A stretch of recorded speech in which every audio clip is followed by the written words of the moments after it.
Three, two, one. Hello, everybody, and welcome back. This is round 2 of the 2025 Columbus OP Cup. We have a pretty pivotal game for you here in round 2. We have Ricky versus Jonathan Lewis. Now, really interesting deck here as Jonathan is coming here with a 221 Baker Street, Wonder Woman, Zealot, of course, Joan of Arc, Silver Sable, and the Outback. Of course, Ricky on the other side has the Ray, Beast the Brute. Sorry, that is not Ricky. That is actually Zack. So, sorry, Zack has Beast the Brute, the Ray, Deja Thoris, and Doctor Strange with, of course, Hell's Kitchen. Looking like he's looking for almost like a draw 3 style of deck here, potentially having the draw 3 OPD out of the site.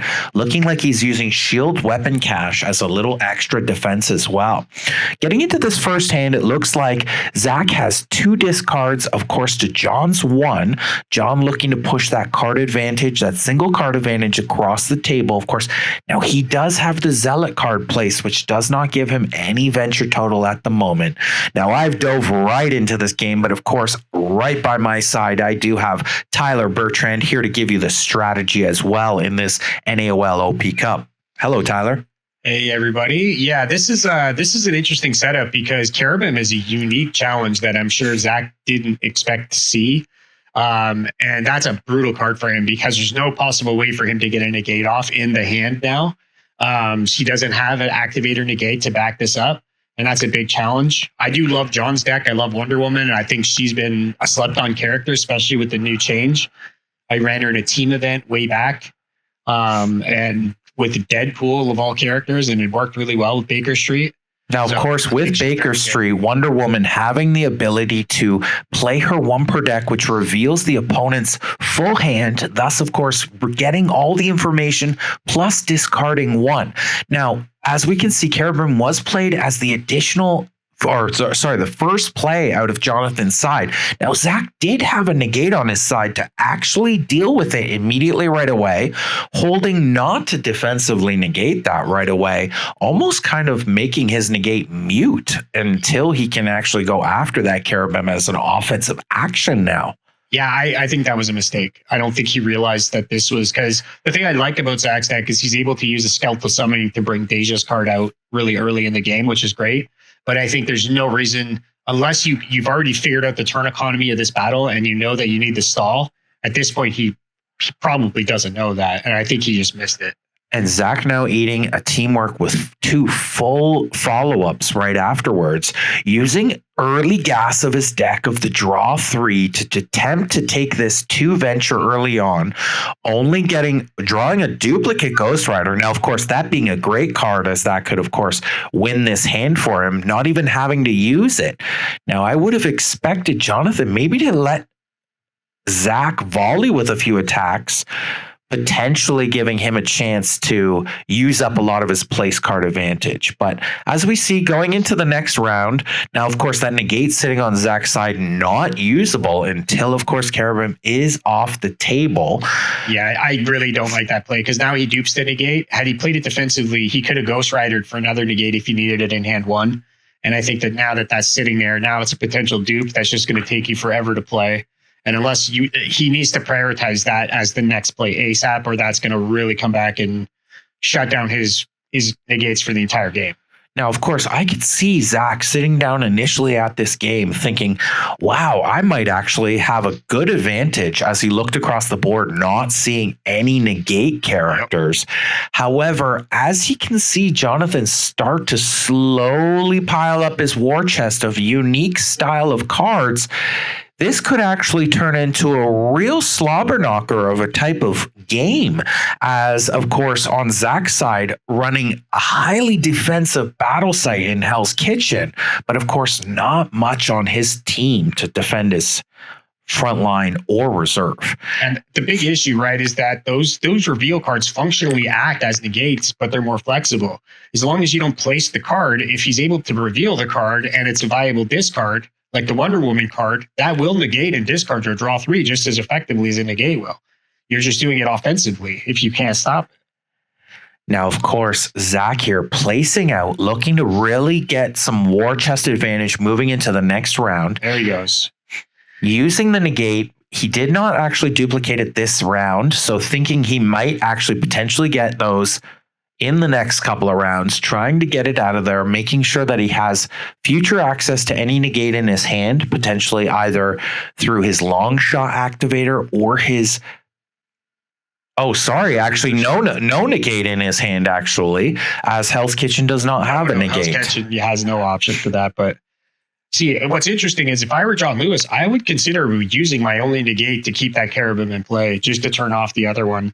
Because I think that slows him down so much. And he's already played one of the 2 draw 3s. I'd be concerned about another draw 3 coming out of the battle site. But other than that, I think, that would be something I would actually consider. Because I think you'd have a chance then to reveal and discard the draw 3, as opposed to your one negate lining up with the next one. Now, of course, Zack using his defensive acrobatics, or Dan Marsden in that case, throwing his own turn. Snake Marsden. Is it Dan Marsden? No, I think it's Snake Marsden. Throwing his own teamwork in return, of course, getting a little troublemaker. So no follow-up attacks being able to made by Zack. So now volley back to Jon.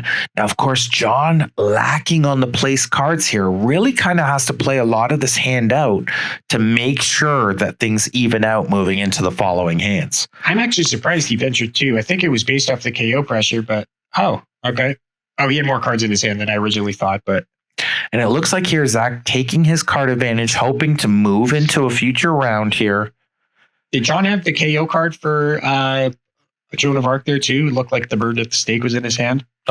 I don't think that was. I think that may have actually been early feminist leader. Oh, you're right. Okay. And then, of course, he did venture 3 on this round. Now, that's a pretty big venture, gaining a bit of lead back as he now has 3 up, of course, to Zack's 2 up. Zack getting 2 discards. Oof. That might have actually evened things out very closely. That's exactly what I was just going to say, is that it's frustrating when you have a massive lead on your opponent and placed advantage, and then the dupes just save them anyway. Now, of course, Zack's still holding a 2-card advantage as he moves in. Now, of course, he does also have shield weapon cache, which usually can be counted as at least half a card advantage as well in its own right. So Zack holding about a 2.5 card advantage based off optics. Looking to push that advantage at this moment. Interesting. Pushing 3. Jon keeping the card. Now, of course, if you've been following at home, we're at about a 1.5 card advantage at this moment in time. Not a lot. A lot can swing through a lot of 1 or 2 card advantages in this game. Often not a safe place to make big bets. Yeah, I'm hoping he has both draw 3s, at least the option of both, to make that play, because I think that may have been a bit aggressive. I just seeing the 2 teamers can act as liabilities when your opponent can take hits. Where now you're forced to play one, and then, or you have to use a power card defensively, and now you can't play one of your full teamworks the way you want to. So I'm hoping that with the KO pressure, Zack still has time to play the cards the way he expects, but otherwise it may have been a bit aggressive. Now, of course, he did have the Deja Void placed right there. He could have actually just shut this string down initially right away, but electing to use his 1-6 from Strange, allowing for this string to play out. Looks like he's thinking about taking that 7 on top of the 6 any power teamwork. Thus, of course, equaling 13 points. A 7 would then KO the Ray. Oftentimes, people will take 2 any power colors, not overly thinking a cumulative KO can occur. I mean, with the 11 from Zealot, I think that's very possible, and that could be surprising. And that is the only intellect, right? Yep. Is it only intellect? What does it avoid here? It's a split one, or is it just intellect? The Zealot 11? No, sorry. The Joan of Arc card. The Joan of Arc is a split 8.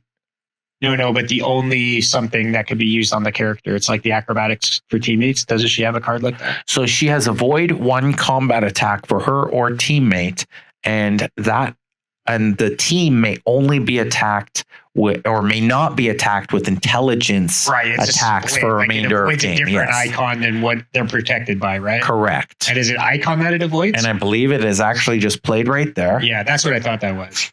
But it has to be icon because I believe that is avoid a combat icon. Correct. Okay. Any combat icon on the card. Or it might be. Yeah, I'm not sure because the teamwork was energy, but the combat attack was the second follow-up. So maybe they both got confused with what it's supposed to protect you against or avoid, or because if it avoids something with the intellect icon, his teamwork didn't have that. It was avoid a combat icon. No intelligence attacks may be played for remainder of battle. Oh, sorry. I thought it was only intelligence. That's my mistake. What an amazing card that would be, blocking out every other attack other than intelligence. I thought that's what it was, actually. I thought the card was better this whole time. So now, of course, it looks like he is playing very well in this hand, that he actually was a card and a half down. It looks like Zack attempting to really apply some KO pressure here, attacking Wonder Woman, knowing that Wonder Woman has not revealed a lot of specials yet from this game, so it'd be a good opponent to attack. However, teammate avoid one attack being played there by Jonathan Lewis. Oh, that's the reveal. Wonder Woman to discard his hand, stating opponent must reveal hand and then discard one place card. Oh wow, that is a big loss by Zack there. Because he could have negated the Wonder Woman card and kept playing and saved his hand and thrown that. And Jon only had, like, the 4 does nothing once he empties his hand. And doesn't that Deja card avoid anything? It sure does. It's a unique play there. Now, I think Zack might have been looking at the situation that he only had a combat as well as an intelligence icon that could have come across the board. Now, of course, looking across the board at Wonder Woman, she already has an intelligence and combat icon. So he might have thought, I no longer have much KO pressure. Of course, that hand card most likely being a 6 any or an 8 any. Now, he could have gone for a cumulative KO, which might have actually occurred, although the 2 cards on Wonder Woman right now being a 1 and a 3, not much in the cumulative KO pressure at the moment. But even just putting 2 colors on Zealot, I think would have been fine. Like, I would have accepted that and won my 3 missions. At that point, I think the KO pressure is irrelevant compared to, like, winning your 3 missions. Because now the only way to win is going to power pack, essentially, for Zack. But 2 in the bottom after in hand 3. I think a big pivotal hand there. I think Zack should have recognized more that he's already used some gas from his deck. Losing those missions and having those have to come back by the end or mid round of this game are going to be extremely hard. As Ty had mentioned, this probably will push to something closer to a power pack game, unless, of course, one of these 2 has a drastic discard or hand where they can take some advantage. But as you can see, 1 to 2, both playing pat here, both playing very close on cards. I'm curious if Jon is actually running any of Wonder Woman's avoids in his deck, because that would be the one thing that I'd be curious about. I'd almost run her avoid numerical, 1 of each. At least, like, or I think more people would attack Zealot than Wonder Woman, though.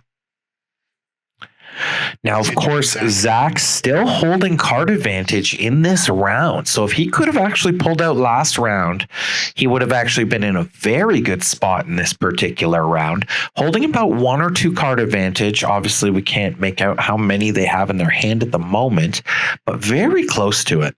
I think that's a big mistake. I think in this case with Jon's any power teamwork place, you might have just done him a favor. I would make him throw 1 follow-up first and avoid the follow-up with that and then stop the chain. Because then it has no way of actually helping him. You're draining the power card as well. And it doesn't KO the character anyway. It would have been 19 points again. And of course, with Jonathan Lewis not showing another power card on the table, you may have actually done a situation where you eliminated that second teamwork that is placed. Yep. However, by stopping it on the first initial teamwork, you know that he now has at least 1 power card follow-up still in his hand that can now be used on that additional teamwork placed. I think this might be one of those issues where just players are confused by the card bit, where they expect it to play like confusion and it doesn't. oh, Jon had nothing but power cards, so it was irrelevant. But I think that might be some of the issue where there are confusion, or the any character version can't be played mid-chain, whereas the Deja one definitely can be. And that's one of the strongest aspects of the card, is the fact that it can be, where like don't let players bluff you with the potential for a chain. Make sure they have it before you play the card. And of course, it does look like it's very back and forth game here. You can see both players jockeying for these positions. Now, both getting discards. Now, Zack, of course, holding this war chest, moving forward with it, looking to really take advantage. Now, of course, a lot of KO pressure on his characters right now. Of course, having first action in the round will be a pretty huge and pivotal play for him. But I can't imagine he's going to play too many rounds where he doesn't either have draw 3 accesses or his big defensive cards from the Hell's Kitchen.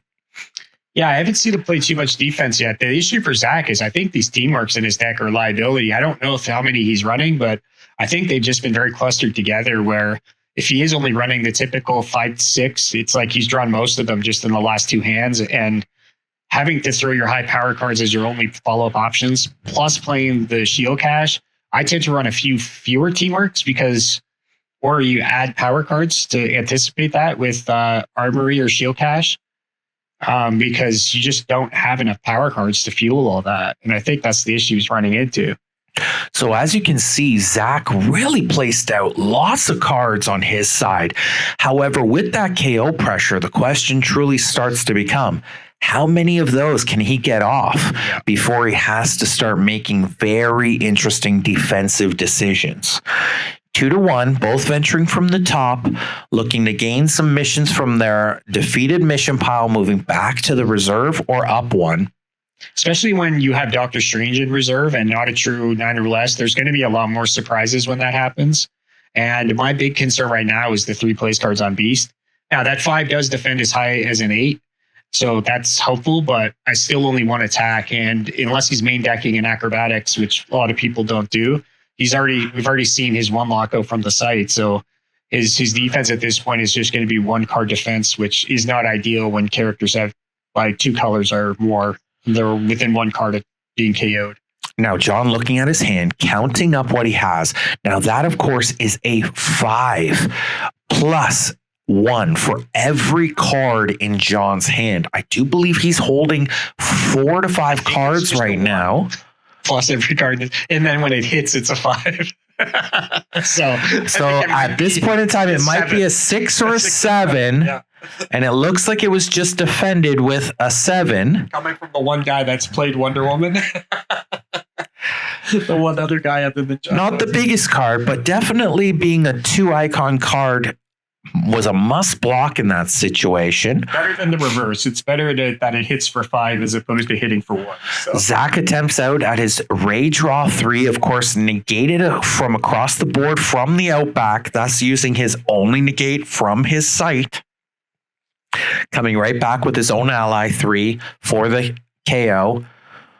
Blocked with a 4. I would have played my Doctor Strange Avoid instead, because your Armory or your Shield Cache is a more flexible defensive thing, and you have a numerical card that's higher with your 4, leaving your 5 placed. Of course, also having to use that 1 to 6 as well for the follow-up attack, the 4 from Zealot, making him discard a card if it's successful. He seems like he's pacing it well, though, where he's able to get the cards off. So I don't think the teamers are becoming too much of a liability. I think it's just more that Jon has still a lot of cards left in hand. Jonathan getting a teammate avoid there out from Zealot. Now, that is the second one we've seen in his deck. Yeah, it seems like he's usually with the teammate avoids on 2 characters, you tend to lean more into one than the other. Or you can let the opponent decide by splitting them up, but I'm very curious as to whether he was running 2 and 2 or 3 and 3 or 3-2, whatever his combo may be. Maybe one day Jonathan will reveal those secrets. Now, of course, as we're continuing this battle, as you can see over on the Venture side, both of them very tight on this Venture coming into what is this 4th or 5th battle.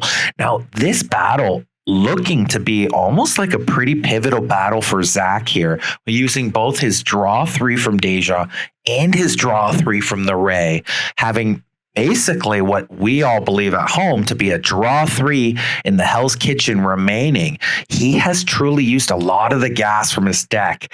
There's that big 11. Of course, holding that negate. Thank God Carabin was not in play at that point in time, or else that would have been an instant kill.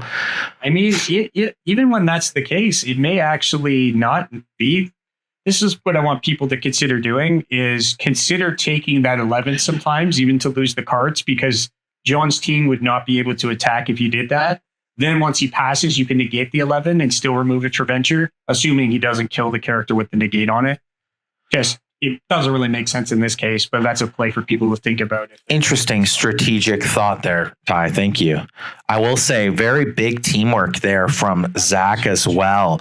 Luckily, of course, having the long shot avoid to block and lose, not potentially lose that second 8 combat character. Way to defend that and keep 1 combat 1/8 still in play, thus giving himself a shot at winning this game. Zack moving hard on the missions there, moving a lot up, but as mentioned, of course, a lot of the gas coming out of that draw 3 deck. He still hasn't lost the character though, where Jon has, and I think that's a big deal, especially with Wonder Woman being in the conditions she's in. Strange coming up with full health is pretty important, and being in a spot where you can bet for the win, I think, is a big deal. And of course, no any heroes being played as the event there from Jonathan Lewis's side. Now, not counting much into this game as both players are playing battle sites. Now, in this moment, it does look like Zack is holding the advantage, but this is one of those rounds where one misplay, losing a particular character through any sort of situation, could potentially actually devastate his side of the board. This is the type of situation where Zack, holding initial volley, must play all of his actions correctly. Thus, really trying to hold and keep the pressure mounted towards Jonathan Lewis. That's a very interesting event from Zack. What that event does is basically it forces both players to venture at least 2 mission cards this battle. And in Zack's case, if he didn't want to venture for the win and he wanted to concede this battle, that event might have really backfired, because now he's going to have to move both to the bottom instead of 1, which means he'd have to venture 4 for the win versus 3. And surprisingly, that 1 card makes a giant difference. So, but I think early game, it's a great event in the deck that he's playing. Well, I can actually see his potential thinking behind that event might actually be that Deja card that is placed there right now on Deja. Whereas if that card were in play, he would actually get to draw a card in this situation when his opponent is forced to venture too. Very, very interesting. Fun combo. I will say fun combo, interesting, but I actually think you might be right, Ty. In this particular situation, I think Zack was actually looking to just place out, build his war chest, and move on to the next round. Whereas now he might actually, unfortunately, have to lose 2 instead of 1. And this could force him to play, which could then compound the mistakes and actually cost him more if he misplays the hand and loses a character in an unexpected way, where he could, his entire edge over the game could evaporate if he misplays the whole battle. And here we see, of course, one of those plays. Now, he's not knowing what Jonathan is going to throw next. Jonathan's thrown a 4. 2 of his characters may make additional attacks. He only has Teamwork's place, but a mitt full of cards. I don't know why he didn't take that. Does he make an additional attack? He does not. And it looks like Zack reaching in for a Kingpin. Playing the Rose, which is a 5 combat, may make 1 additional special attack. Not sure who played it through, but I'm assuming the Ray, or maybe even Deja at this point to get that special out. Oh, that's rough. That one I felt a secondhand cringe and almost like secondhand embarrassment, secondhand pain. I feel for him there. Ty is a big advocate. When you see that reserve come up, you do not throw into their avoids. You throw right at that character. Now, here's Jonathan playing Angelic Visions. Really nice Joan of Arc card. Zack must reveal up to 4 cards remaining in his hand which is, I think, all. And of course, with Baker Street, thus allowing him to discard. Is that target? It isn't. Is that a target-based effect? Now we're going to just look that up, because if that was an opponent-based effect, then of course Zack would not be able to use stars and garters on that. He must negate that effect. However, I believe that does say target character must reveal up to 4 cards from their hand.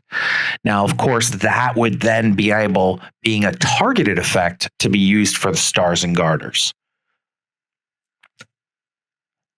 Good thing to remember, as of course Carson of Venus in the modern game also has a mimic of the stars and garters from Beast. Pretty Boy coming out to play, protecting Wonder Woman, saying you will not take out my last 8 combat character, at least not for this round. Yes, it does say play on target character as an attack, so they played it correctly.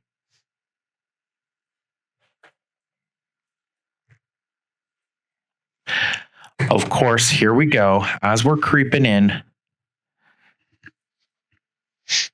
he is discarding 2. Yeah, in case I'm not sure if you guys heard me, I was speaking with my mic a little bit away from my face. So if you already heard me say this, just ignore it. But the Joan of Arc card was played correctly. I don't know if I lost my mic as I was checking. So Jonathan, as you can see, they're winning 2 ventures. Now, I can't believe Zack is happy about that situation where his event just played at him. Now, events always being those unique situations where you do play them for the best ability of course, your deck, but sometimes, depending on how cards start to draw, they can eventually hurt you.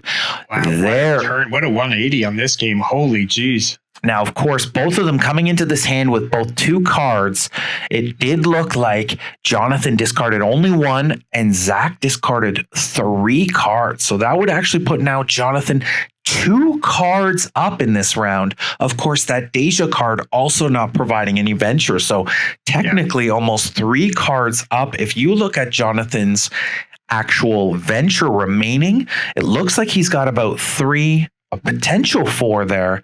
Being up 3 or 4 cards, he could really go for the win here. There's a lot, Stu, that it's like they've completely inverted with what they have left in their deck, and that Wonder Woman card protecting her. He could go for the Joan of Arc card again to prevent the intellect icons from attacking her. He could get the bonus card back. There's so many cards here that Jon could fetch with that Wonder Woman card late in the game. He could get Caravan back from Zealot, a Teamy to Void, or just so many things.